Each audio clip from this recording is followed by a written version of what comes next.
Hello, buddy, and welcome to Electric City Sentai Denzicaster here on the ECS Network. Your somewhat, well, I shouldn't say somewhat regularly scheduled. We haven't been somewhat regularly scheduled in a long time, but old habits die hard. Your weekly look into the wonderful world of Tokusatsu.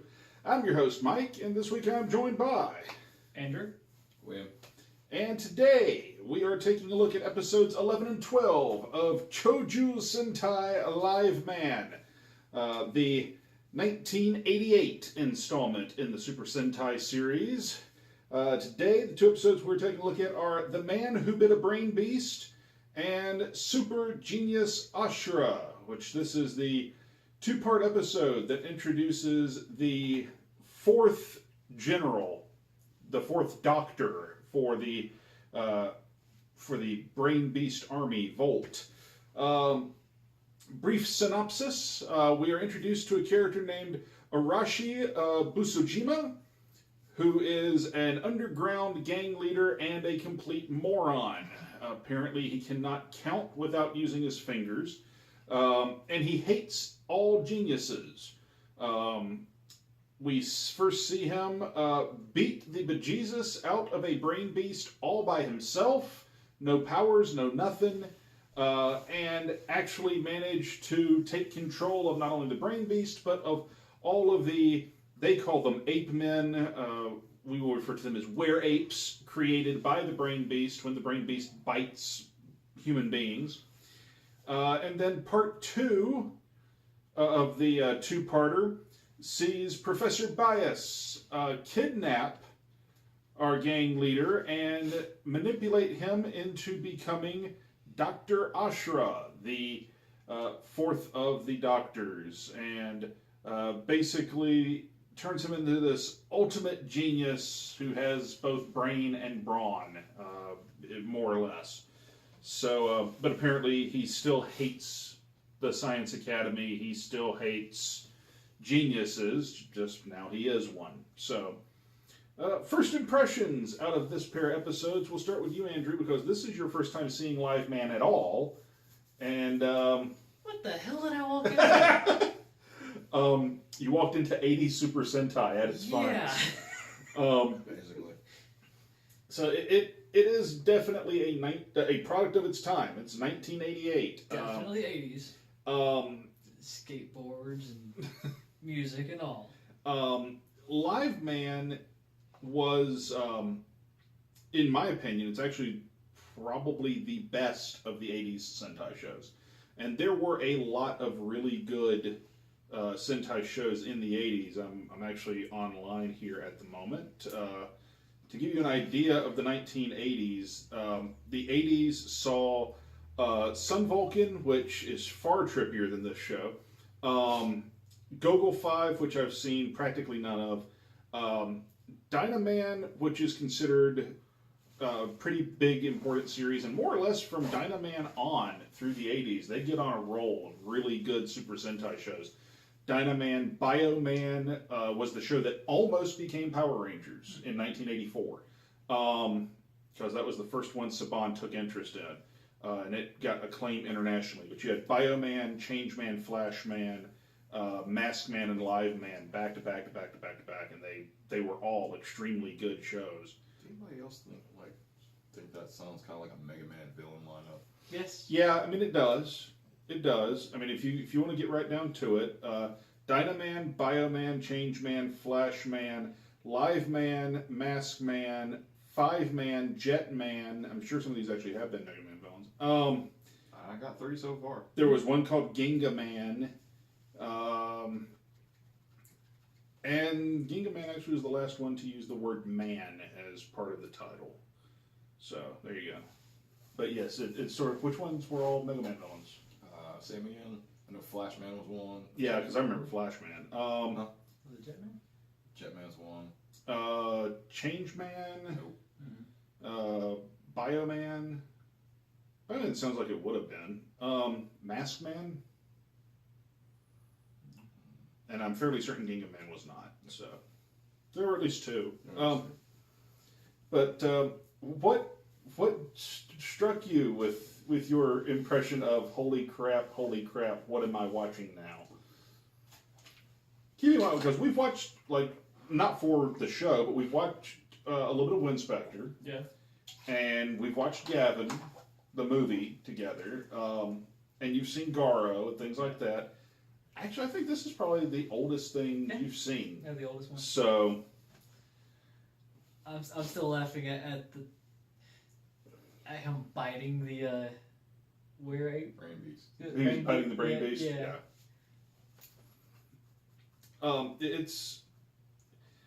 It's always interesting to see the introduction of this kind of character into one of these shows. We think now of the introduction of the new character into a Super Sentai as being the Sixth Ranger, being the extra hero getting introduced. From where this show was created, we're actually years from that happening for the first time. But it was not uncommon to get introduced to here's a bunch of your bad guys, and then here's another general later to up the stakes a little bit. And that's sort of what Ashura is in this series. A rival bad guy. Yeah, in a lot of ways. We get a look into the inner workings of Professor Bias, and apparently they say in the narration towards the end of episode 12 how he got what he wanted, that all the other doctors are now vying for and competing with each other because there's a new outsider in their midst. So they all have to prove themselves, or at least that's the way they feel. What stood out about these couple episodes for you, Will? Finally learn more about Professor Bias. And I do like the fact that it seems like this is part of a much bigger plan to him. Him taking in like Ashura and basically coaching him and making him smarter, and then suddenly like I think the reason why the original three are so jealous of the fact because they feel like we were the original three. We're the main ones that he chose. So watch this guy even count, and yet he gets a little further than they did, and they were expecting him to like die the entire time. So, and they the original three went to school with each other. They knew each other. They were already friends. So there's that bond with them, and this is, let's say, this is the outsider coming in. Some random ruffian. Yes. What do we think at first blush of Ashura? Where, I mean, he's this idiot gang leader, and then suddenly he's a genius through the most deadly of game show montages. So, I mean, we see him get... What are those prizes? What are those prizes again, audience? Get it wrong, you die! Yeah. So, we see... And I actually liked the way they handled it here, because with Ashura, you could have told this really long and drawn out of seeing him study and evolve and all this. But instead, we see the beginning of it. We see that Bias physically intimidates this man after the previous episode, watching him beat down a monster without changing, just an ordinary human being. And then we see Bias physically intimidate him, physically hurt him. And then after that, it's like, yes, sir. Yeah, yes, sir. And then the next thing we see is that, okay, this tutoring that Bias is doing is taking hold, and he's learning. Let's bring in all these geniuses and see if he can live through a game show, basically, a quiz show kind of thing. And then one by one, not only does he beat them, and then I remember watching Will's reactions, like the monster just says, goes, die to the first professor that answers a question wrong. Just shoots him. Yeah, just shoots him and falls over dead and was like, what? Yeah. Really? That's it? Okay. It's like, crap. They said if you answer the question wrong, you die, and apparently they meant it. Yep. So, it's the worst game show ever.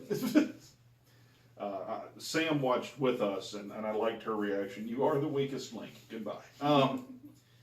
They did that on there's an episode of Doctor Who where they have the weakest link, and if you're voted off as the weakest link, you die. So maybe they were inspired by an episode of Liveman. What do you guys think of Ashura, though? Well, what's our first blush thoughts on this guy after his debut two-parter? I liked him dumber. You liked him better as a dumb character, as the dumb guy? Why?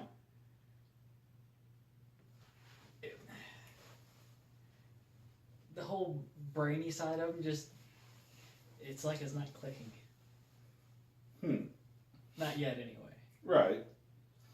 Well, then he just got his brains, so I like the character initially off the first two. I will agree with you. I think he's more engaging and entertaining a character as the idiot, but I do like the fact that the idiot is still there. And the live man, that's how they figure out how to take advantage of, and that's the weakness they find in him. What do you think, Will? I'm kind of 50-50 on dummy versus brainy. Mm-hmm. I don't even know. I was like, I'm not really sure why, but I kind of like him as just like the biker gang. He's just the biker lead, the gang leader who's just kind of fed up with someone like harming them. He's basically looking out for his gang. Mm-hmm. But when he became super smart, and you showed like the relationship that him and Bias kind of developed. Mm-hmm. And I thought that was kind of cool because it seemed like he had someone to look up to that wasn't always like technically getting in trouble. Right. I guess. But I mean, I like both of them equally. We'll see which one like I prefer after a while. Okay. So, what out of this couple episodes, what did you watch and just go, yes, more of that, please? What was there? My answer is short, Ashura, because this is, as I recall from the original watching, I think this is pretty much my favorite of the Doctors out of the show. So yeah, I'm gonna say mine's kind of short, and it's only two things: more Bias and more Ashura. Okay. I have no idea yet. I'm just kind of, I got thrown into it. So I don't know. yeah. So what did we see? I'm going to preempt something here, folks, because we've heard it before. Don't fight it. Just a second. What, other than the Biomotion Buster and the Make My Monster Grow moment, other than that, which we will allow Will to vent on shortly, other than that, what did you look at and go, oh, goodness gracious, what have I walked into? Sam has one. We'll let her jump in here in a second. Andrew? Let's see. Besides that. Yes, besides that. That's a good one. Let's see. I don't know. I'm still just hitting the wall. For myself, I'm not the guy who looks at zippers on these shows, to be perfectly honest. I very rarely am. I found the whole Toro with the jacket, when they finally stop Ashura and they figure out a weakness for him, they use Yusuke, that's Red Falcon's Science Academy uniform jacket, as basically the red cape to taunt the bull. And they start throwing it between them, our three heroes, as a way to distract and draw Ashura. And I found that just to be rather dumb, to be perfectly honest. And how I think the most ridiculous part of it, when he first shows up and he's wearing it, I'm like, okay, that's smart. I like that. And then he throws it to Yellow Lion, whose name is to Joe, and Joe throws it on, and it looks haphazard as crap. And then they throw it to Megumi, and I'm sitting here thinking, but you are already wearing a blazer. And you see her start to put it on over top of the blazer, and the next thing you see is she's immediately ripping it, so it was never actually on to begin with, and she's actually using it as the cape for a bullfighter. So yeah, that whole little sequence, I kind of sat there and went, I get it. It is dumb, but I get it. So, who's got something other than Sam? You don't want to hot tag to Sam. I'm technically not on the show, so. It's never stopped anyone before. No, it really hasn't. So, I got nothing. Really? there's nothing you sat here and just went, oh Jesus Christ, no, please, dear Lord. It's only a few episodes. Okay, So- that's fair. He's only got 2. He doesn't know what bad is for this show yet. Really? I mean, Really? you've already. None of the Okay. editing cues get on your nerves. I'm just Okay, saying. but you know. besides the really crappy monkey mask and then the hands and then That was a little rough. that was really bad. Okay. I mean, it wasn't even a full costume. They were just like, and that was it. It was like, Planet of the Apes, it wasn't. Definitely not. How about you, Will? Which one? Okay. Some of the editing cues were kind of like, really? Okay. An example.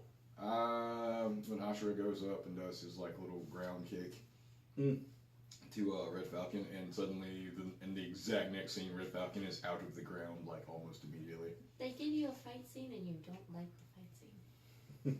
That's right. Look, I'm picky. Nothing makes you happy. I haven't been happy in a long Well, time. so- jump in here real quick, because you were raising your hand emphatically about something you hated. Yes, the brain monster, the brain beast. Oh, I gotta get on camera. Yes. No. Okay, right. The brain. It's going to be... Still not gonna be on camera. Get away. The brain beast, whatever. He's a lizard of some sort. The little Godzilla's baby. Right. And when he. Fair. It's okay. It's okay. It's okay. It's okay.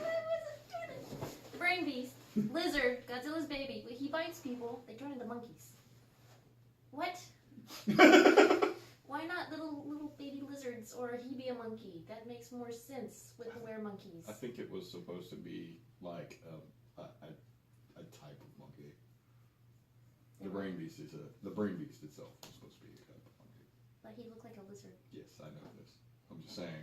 That's how bad the head mask was. It was Yes. really, really bad. It was horrendous. Okay, so then that part. Hi. I'm going to see if I can wiggle out of that. No Bring problem. more stuff over. So, But no, see, it goes along with the monkey costumes in general. They were. it was horrible. Oh, yeah, and the whole rant about the gun, 5 seconds. 5 seconds to charge that motherfucker. And you can't tell me they can't turn around and zap the dude with it. 5 seconds. I counted 5 seconds. And in the time it takes for him to walk up to the field, it's about 10. 5 seconds, shoot him, done with that guy. And 5 seconds of most of it is imposing. As soon as it's ready to fire, they take a minute to pose. So nobody ever said that the trope of blow the monster up with your cannon and then make my monster grow and blow him up again with your giant robot made sense in these shows. No one ever claimed that, not even once. Oh, I know what that is. I know what that is. The little piece that Yeah, fell off. no. It didn't. That's not it. That's what I was saying. Oh. That's just something else. No, that is something else. But anyway, Oh, found it. poor Kamen Rider Mock. Anyway, the whole sequence of that happening, like I said, no one ever claimed that it made any sense in these shows. However, I will freely admit the shows where it's another monster is what makes the monster grow is a little really weird and bizarre when you think that they have a projectile weapon that blows up monsters. So, And why do they always wait until the monster's on death's door and they're like, nope, we're going to revive them? Why don't they just use it from the beginning? yeah, that's another good question. Who knows? I can tell you this. That means They may not believe me. That means Sam think too much on this? Yes. No. Okay. This is not the dumbest instance of this in Super Sentai. I've seen dumber. Most of the dumbest one that I can recall off the top of my head revolves around having to throw an Olympic hammer at the monster to make the monster grow. So it's one monster throwing this Olympic-style hammer, which is in and of itself another monster, at the monster of the week for it to bite him and then make him grow. That's the dumbest version I've seen. And if I recall correctly, thank you, a ranger. So, because I think that's the one I'm thinking of. So, final thoughts on this pair of episodes of Liveman and what we are looking forward to. How about you, Andrew? Because you theoretically have a lot to look forward to. Yeah. I'm guessing a lot of questions that want to be answered. Like what? Okay, so since I'm coming, I've not even watched the first episode. I don't know who anybody is. Right. No idea what's going on, so I'm just kind of like, there's Dr. Bias, and I'm like, what's his deal? I don't know. Well, Why is he so pissed off? well, you've kind of come into a perfect part because we're learning more about his deal. Yeah. Yeah, we haven't known his deal since he literally just showed up in the first episode. Okay, well then who are the Rangers? I don't know. Why are they there? They are students from Academia Island, where Dr. Bias blew things up, and they're there to avenge the deaths of everyone at Academia Island. I think that's the Kenshin sword.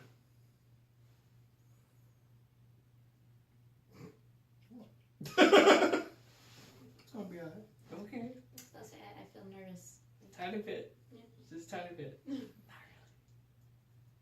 So, how about you, Will? What are we looking forward to? What's your final thoughts on these two? Why you look nervous, man? I'm not nervous. You good? I'm Sure good. look. Yeah. Just making sure. So, how about it? Learn more about bias and seeing more of Archie. So that's what we're looking forward to. Alright, and I have to agree with that. Yes, it is. So, we've got a couple of more episodes coming your way here in a few weeks. So the next two episodes we're going to be looking at after the pair we've watched today. We'll be moving on to episodes 13 and 14 on an upcoming episode here on Denzicaster, which are Burn, Still Cologne. Cologne being the robot assistant sidekick to the Liveman. And Set her on fire? I don't think they're actually going to set her on fire. I think it's more like burning heart fighting spirit, I think. And then the Scream of Kettleman Yusuke. Japanese titles are strange. But that's our next couple of episodes. So until then, folks, I want to thank you for joining us. Liveman is proving fun and strange and bizarre. And it's always awesome when we grab somebody that is completely unprepared for 1980s Toku Super Sentai at its best. So, but it's a lot of fun. I will ask this: off of these two episodes, would you want to watch more? Yes.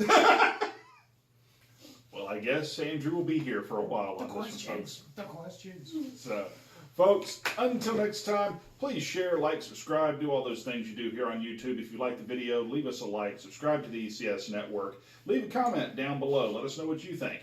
If you'd like to lend us your support, help us out as we try to improve the video quality, content, and whatnot in production here on the network, jump over to our Cafe Press store. It's cafepress.com/ECS Network, or jump over to our Patreon, and that is patreon.com/ECS Network. You can support us there, and we would greatly appreciate it. So, folks, until we meet again in 7 days, I'm Mike.